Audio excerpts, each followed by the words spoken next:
Ош облусунун Ноокат районунда 313 миңден ашуун адам жашайт. Тилекке каршы жергиликтүү тургундардын көпчүлүгүнүн юридикалык билими жокко эсе. Айрымдары юридикалык кызматтарды алуу үчүн кайда кайрылуу керектигин дагы билишпейт. Бул сот системасындагы укуктук муктаждыктарды баалоо изилдөөсүнүн жана жеринде жүргүзүлгөн сурамжылоодо белгилүү болгонун Ноокат райондук мамлекеттик администрациясынын аппарат жетекчиси Абакир Арынов айтат. Бизде айтып атат азыр 26% халк бүгүнкү ошо сурамжылоонун негизиндечи 26% халк кайсыл жакка тарапка кайрылыш. Мындайча айтканда, ошол юридикалык консультацияга муктаж адамдар бир эле маселе менен может сот системасына же ошол эле прокуратура же болбосо ошо жергиликтүү өз алдынча башкаруу органына кайсыл структурага кайрылып маселени чечишин билбеген жарандар бар да. Мындайча айтканда, биз бул багытта көбүрөөк ошо элдерге юридикалык маалымат бериш керек болуп атат да.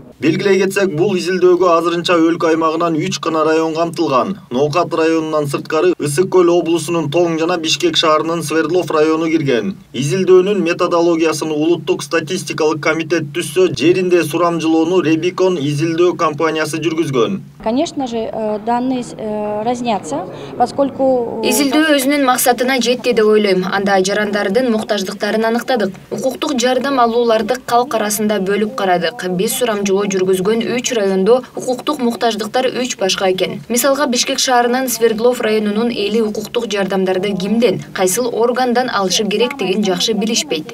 Аймактардагы сурамжылоодо дагы бир жагдай байкалган. Ал үй бүлөдөгү зордук зомбулук көйгөйү. Муну чечүү милдети аксакалдар сотуна дагы жүктөлгөн. Бирок коомдук органдын курамында эркек адамдар турат. Гендердик басмырлоону болтурбоо үчүн курамга аялдар дагы келиши керек дейт Роза Отунбаеванын демилгеси коомдук фондунун өкүлү Догдургүл Гендирбаева. Пилоттук айыл аймактарында жергиликтүү деңгээлде үй бүлөдө жасалып жаткан зордук зомбулукту кыскартууда аксакалдар сотунун таасири, алардын функционалдык милдеттери жана ошондой эле канчалык деңгээлде эл ал аксакалдык сот аксакалдарына ишенет. Экинчиден, Конституцияда быйыл Кыргыз Республикасында өзгөрүүлөр кирди. Аксакалдар соту боюнча канчалык деңгээлде алардын ишмердүүлүгү натыйжалуу болуп жатат, ошонун баарын иликтеп, жакын арада ал иликтөөнү да чыгарабыз. Башкача айтканда, элдик ишенимди жогорулатуу. Жогорку соттун судьясы Кеңешбек Токтомамбетовдун пикиринде юридикалык кызматтардын жеткиликтүүлүгүн жеңилдетүү жана калктын сабаттуулугун жогорулатуу бүгүнкү күндүн талабы. Знание правовых вопросов в регионах требует улучшения на не очень высоком уровне. Биз иликтөөчүлөрдүн чыгарган тыянагы менен тааныштык. Аймактардагы тургундардын укуктук билимдери аз, жокко эсе экендигин, жарандардын бул жааттагы сабаттуулугун жогорулатуу үчүн биринчиден прокуратура, Ички иштер министрлиги, Юстиция министрлиги жана соттор калк менен тыгыз иш алып баруусу керек деп ойлойм. Буга кошумча биздин өлкөдө юристтер абдан көп, бирок билимдүү, сапаттуу адистер аз.